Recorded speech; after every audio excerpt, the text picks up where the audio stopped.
पिंगला को दे देता हूँ, वो जवान रहेगी, बूढ़ी नहीं होगी, तो मुझे भी अच्छा लगेगा। और फल लिया, उस फल को पिंगला को दे दिया। और फल पिंगला के पास में आया। पिंगला, ये वो फल है जिसको खा लो तो बूढ़े नहीं होते, जवान की जवान बनी रहेगी।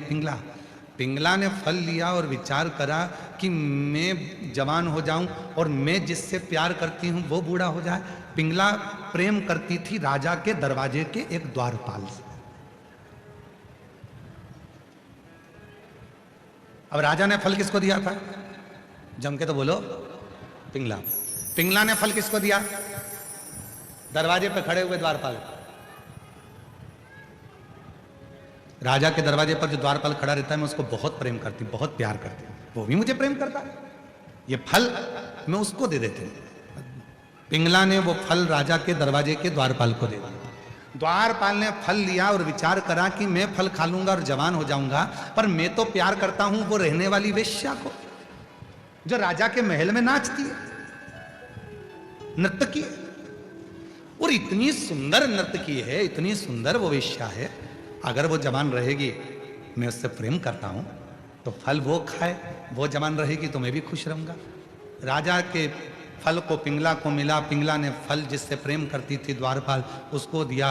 द्वारपाल ने वो फल जिससे वो प्यार करता था उस वेश्या को दिया, नर्तकी को। और वेश्या के पास में फल आया तो वेश्या ने पूरी रात विचार करा, इतना सुंदर फल है, मैं जवान हो भी जाऊंगी तो क्या मतलब, अगर मेरे नगर का राजा भर्तरी इतना अच्छा राजा है, अगर वो जवान हो जाएगा तो ये फल उसके काम आए। और वो फल नर्तकी लेकर पिंगला के पति उस राजा भर्तरी के पास पहुंच गए।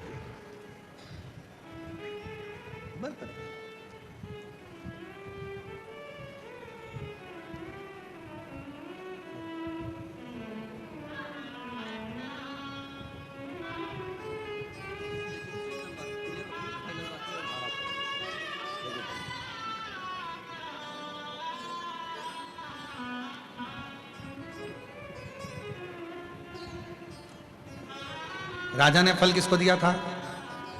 जम के बोलो, जरा आवाज आना चाहिए। पिंगला को। पिंगला ने फल किसको दिया?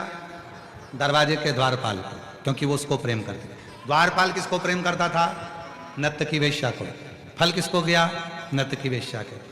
नर्तकी वेश्या ने वो फल लिया और विचार करा कि मैं जवान हो भी जाऊंगी तो क्या फायदा, राज्य का राजा यदि अच्छा होगा, जवान होगा, तरुण होगा, तो राज्य भी अच्छा चलाएगा। फल लेकर वेश्या उस राजा के पास पहुंच गई। फल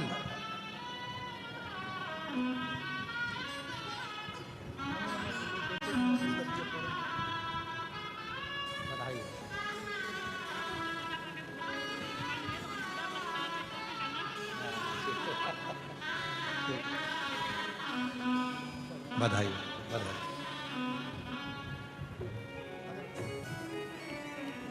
फल वो नर्तकी वेश्या लेकर पहुंच गई राजा भर्तरी के पास। नर्तकी ने हाथ जोड़ा, प्रणाम किया, नमन किया। पूछा राजा भर्तरी ने, क्या बात है, क्या हुआ? महाराज, मेरे पास में एक ऐसा फल है जिसको आप खाएंगे जवान हो जाएंगे, कभी जिंदगी में बूढ़े नहीं होंगे। राजा का ध्यान गया, कहीं ये वही फल तो नहीं है। राजा ने कहा, तो तुम मुझे फल क्यों देना चाहती हो? क्योंकि आप राज्य चलाते हो, राज्य का राजा जवान होगा तो प्रजा भी सुखी रहेगी, आप ये फल मुझसे ले लो। राजा ने कहा, जरा फल तो दिखाओ। नर्तकी वेश्या ने अपनी झोली में से, पल्लू में से फल निकालकर जो राजा को दिया, राजा पहचान गया, ये तो वही फल है जो मैंने अपनी धर्म पत्नी पिंगला को दिया था। पिंगला पास में बैठी थी। राजा ने पिंगला को उठाकर पूछा, ये फल तो मैंने आपको दिया था पिंगला। पिंगला कहती है, मैं आपके दरवाजे पर जो द्वारपाल है ना, उससे बहुत प्रेम करती हूं, मैंने फल उसको दिया। द्वारपाल को बुलाया, जब पिंगला ने तुझे फल दिया था तो तूने क्यों नहीं खाया? पिंगला तुझे इतना प्रेम करती है, तू पिंगला को प्रेम करता है? द्वारपाल कहता नहीं, मैं पिंगला को प्रेम नहीं करता, मैं तो ये नर्तकी जो नाचती है ना वैश्या, इससे प्रेम करता था, इसलिए मैंने फल इसको दिया था। हाथ जोड़ लिए वैश्या के राजा भर्तरी ने, और हाथ जोड़कर राजा भर्तरी ने उस नर्तकी वैश्या से कहा, धन्य है आप, जो आप अपने राज्य के राजा को युवान देखना चाहती हो, स्वस्थ देखना चाहती हो। राजा ने वो फल वापिस गुरु गोरखनाथ जी को दे दिया और हाथ जोड़कर कहा कि अब संसार मुझे अच्छा नहीं लगता। जिससे प्रेम था, जिसके लिए मैं राज्य संभाल रहा था, वही मेरा नहीं हुआ, तो फिर दुनिया मेरी क्या होगी? सब छोड़ा, पूरा राज्य छोड़ दिया राजा भर्तरी ने, और अवंतिकापुरी में राजा भर्तरी एक गुफा में बैठकर तप करते रहे। जब आखिरी का समय राजा भर्तरी का आया, तब पहुंच गए अवंतिकापुरी से मायापुरी। मायापुरी की एक गुफा में बैठकर राजा भर्तरी तप करते थे और गंगा मैया उछाले लेती थी। राजा विक्रमादित्य को मालूम पड़ा कि मेरे भाई राजा भर्तरी एक गुफा में बैठकर तप करते हैं और उस गुफा से उतरकर गंगा का स्नान करने जाते हैं, तो उन्होंने उस गुफा से लेकर गंगा के तट तक सीढ़ियां बनवा दी, पौड़ियां बनवा दी। वो पौड़ियों का नाम था भर्तरी की पौड़ी, तो उसका नाम हो गया हरि की पौड़ी। और बाद में वो मायापुरी शिव के गुरु गोरखनाथ जी के वो भक्त भर्तरी के नाम से वो मायापुरी का नाम हरिद्वार हो गया। भर्तरी हरि हरि हरि पीछे का जो शब्द था वो मायापुरी से जुड़ गया, वो माया। दुनिया के लोगों को लगता है कि हम शिव जी को जल चढ़ाते हैं तो शंकर का स्मरण होता, ना ना ना,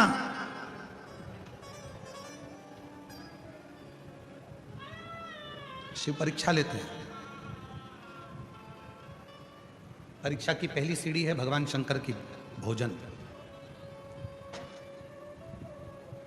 परीक्षा की पहली सीढ़ी है भगवान शंकर की भोजन। ध्यान रखना इस बात पे। कहने वालों ने ऐसे नहीं कह दिया कि भूखे को भोजन और प्यासे को पानी और जय बाबा बर्फानी। रुद्राक्ष महोत्सव सीहोर में होता है, दूर दूर से लोग आते हैं।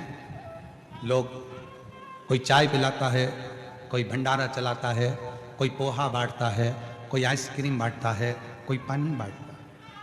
अभी भुसावल में कथा चल रही है, मां ताप्ती के तट पर भुसावल की पवित्र भूमि पर ये पवित्र कथा महाराष्ट्र की पवित्र धरा पर चल रही है। आज कथा का दूसरा दिवस है। हम रास्ते में से आते आते देख रहे थे, कोई पानी की बोतल बांट रहा है, कोई पानी का पाउच बांट रहा है, कोई टंके में पानी भर लिया, गिलास से पानी पिला रहा है। उनको देखकर हमें लग रहा था शंकर भगवान की कथा बार बार कहती है कि शिव जी से स्वयं मां जगत जननी माता सती ने भगवान शंकर से प्रश्न किया था, भोले बाबा आप जब संसार के लोगों से प्रेम करते हो, संसार के लोगों से स्नेह करते हो, जब संसार के लोगों को आप देना प्रारंभ करते हो, उससे पहले आप संसार के लोगों की परीक्षा लेते हो? शिव जी ने कहा हाँ। तो वो परीक्षा कौन सी होती है?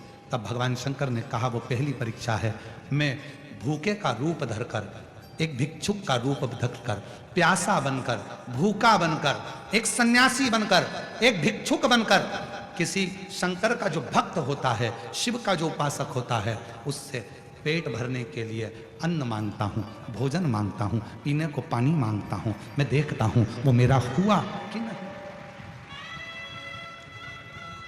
धन नहीं,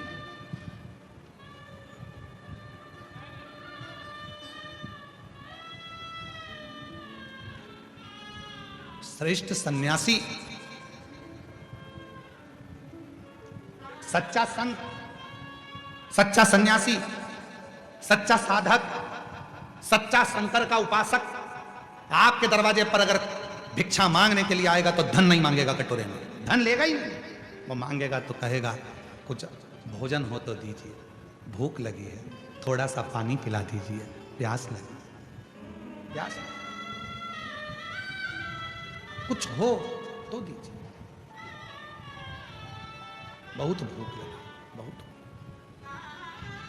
मेरी जीजियों, मेरे जीजाओं, मेरी बेटियों, बेटाओं, मेरे बुजुर्ग माँ बाप, याद रखना आप यहाँ पर कोई टॉफ़ी लेकर आते हो, 10 लोग 20 लोगों को टॉफ़ी देते हो, किसी को बिस्कुट खिलाते हो, किसी को पानी पिलाते हो।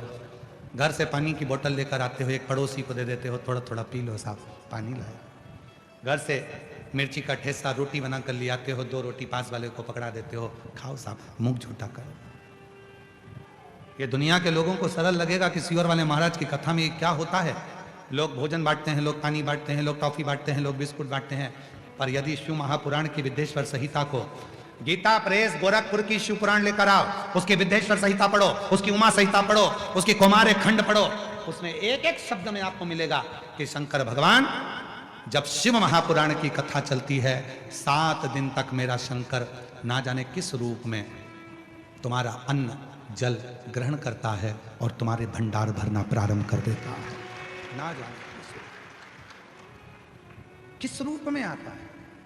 भूख लगी है, वो पैसा नहीं मांगेगा, वो तुमसे धन नहीं लेगा, वो पैसा चाहिए ही नहीं उसको।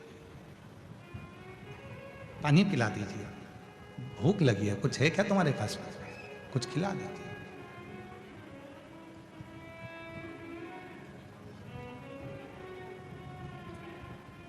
अभी हम लोग जब सीहोर से यहाँ आ रहे थे भुसावल के लिए, तो बीच में एक रास्ते पर हम तो विश्राम कर रहे थे। विश्राम करते करते ऐसा कोई भाव आया कि कोई बहुत प्यासा लग रहा है, बहुत प्यासा। जंगल था, बड़े बड़े वृक्ष थे, आड़ा टेढ़ा मोड़ था, पहाड़ी थी। कुछ नर्मदा परिक्रमा के 3 पुरुष 1 महिला चले जा रही थी। दोपहर ही थी, बहुत धूप पड़ रही थी।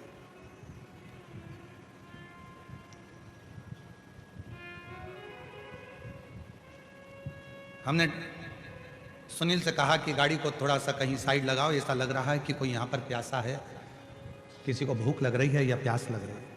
रोका,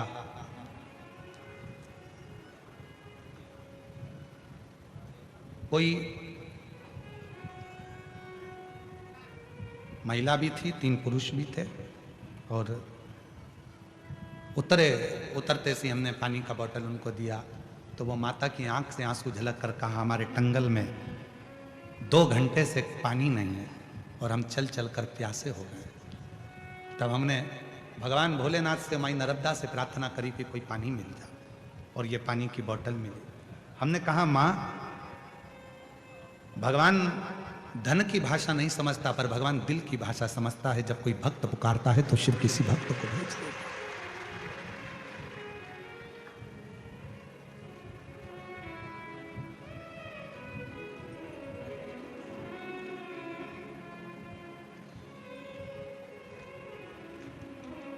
तो कहे, जब कोई नहीं आता भोलानाथ आता है, जब कोई नहीं आता भोलानाथ आता है, मेरे दुख के दिनों में वो बड़ा काम आता है, मेरे दुख के दिनों में वो बड़ा मौका मिले आपको, तुम शिव के मंदिर जाती हो, 1 लोटा जल चढ़ाती हो, शंकर की उपास करती हो, पशुपति व्रत करती हो, तुम 16 सोमवार का व्रत करती हो, तुम सोमवार का व्रत करती हो, तुम प्रदोष का व्रत करती हो, तुम भगवान शंकर के सोमवार का व्रत करती हो, तुम जगह जगह पर शिव महापुराण की कथा 5 पंडाल कथा को श्रवण करती हो। शंकर तुम्हारी परीक्षा जरूर लेगा, और सबसे पहली परीक्षा मेरा शंकर लेता है भूखा और प्यासा बनकर। तुम उसको भोजन करा सकती हो, पानी पिला सकती हो। भूखे को भोजन, प्यासे को पानी, जय बाबा बर्फानी। अन्न मांगो, उसको पहचान। शिव अपने भक्त को अपनी ओर खींचता, अपने भक्त। और भगवान शंकर एक ऐसे देव अधिदेव महादेव भगवान शिव ऐसे हैं कि उनको मान और अपमान से कोई फर्क नहीं पड़ता। कौन है? इंद्रदेव ने भगवान शंकर का अपमान करा, चंद्रदेव ने भगवान शंकर का अपमान करा, भगवान ब्रह्मा जी ने शंकर भगवान का अपमान करा। कितने देवताओं की लिस्ट है जिन्होंने अपमान करा, पर शंकर जी उस अपमान से कभी मन में क्षुब्धता नहीं लाए। तो भी कितना भी अपमान करा तो भी शंकर देवों के भी देव महादेव कहलाते रहे, वो छोटे नहीं हो। किसी के मान से या अपमान से कोई ऊंचा नीचा नहीं हो जाता।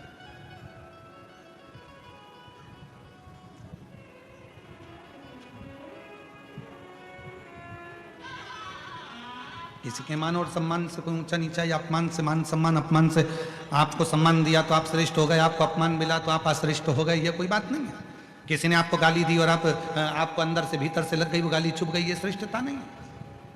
ठीक है, आप शिव से संबंध जोड़ो, भगवान शंकर से संबंध। आपको मालूम है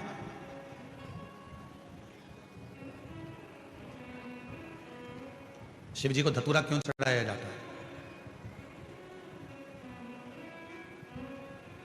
क्यों भगवान शंकर को धतूरा समर्पित किया जाता है? एक धतूरा और उस धतूरे की भी लीला अलग अलग है। जैसे दवाई, कोई कोई दवाई ऐसी रहती है उसको शहद के साथ में, जब आयुर्वेदिक दवाई है तो उसको शहद के साथ में घोल कर चाटा जाता है। कोई कोई दवाई ऐसी रहती है उसको कुनकुने पानी से लिया जाता है। कोई कोई दवाई ऐसी रहती है उसको दूध से लिया जाता है। कोई कोई दवाई ऐसी रहती है कि उसको गुड़ के साथ लिया जाता है। कोई कोई दवाई ऐसी रहती है कि डायरेक्ट उसको मुख में रखा जाता है। कोई कोई दवाई ऐसी रहती है कि उसको गर्म पानी से लेते हैं। कोई दवाई ऐसी रहती है उसको ठंडे पानी से लेते हैं। धतूरे का भी एक नियम है, धतूरे का भी एक नियम है।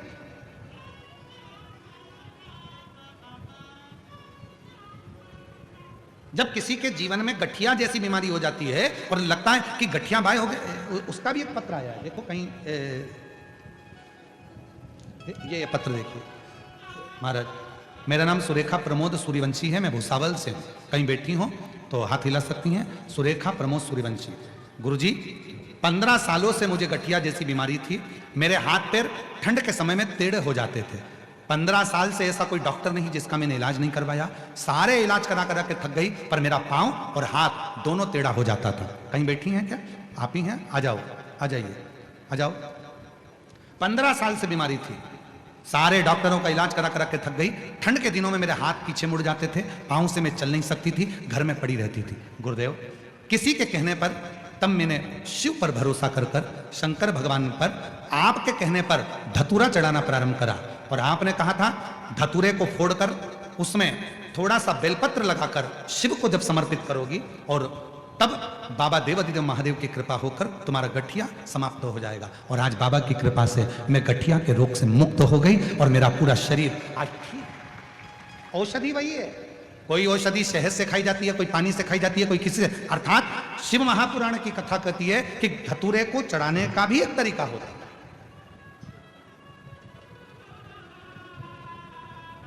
धतूरे को चढ़ाने,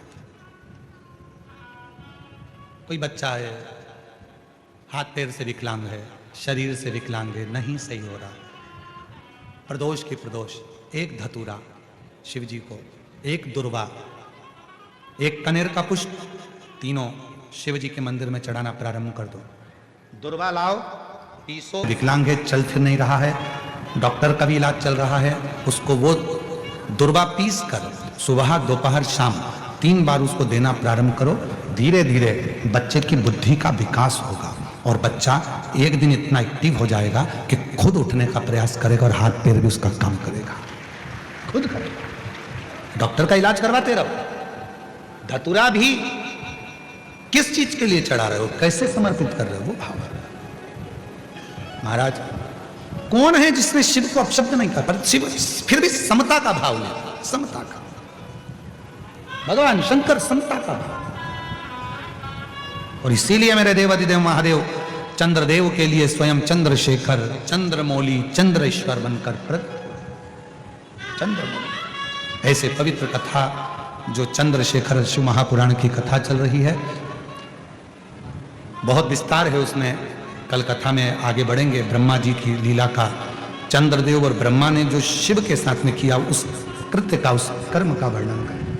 अभी हमारे बीच में चंद्रशेखर महादेव पधार रहे हैं। जोरदार ताली बजाकर स्वागत करें भगवान श्री चंद्रशेखर महादेव। और चंद्रमौलेश्वर महादेव की, चंद्रशेखर महादेव की, हर हर महादेव।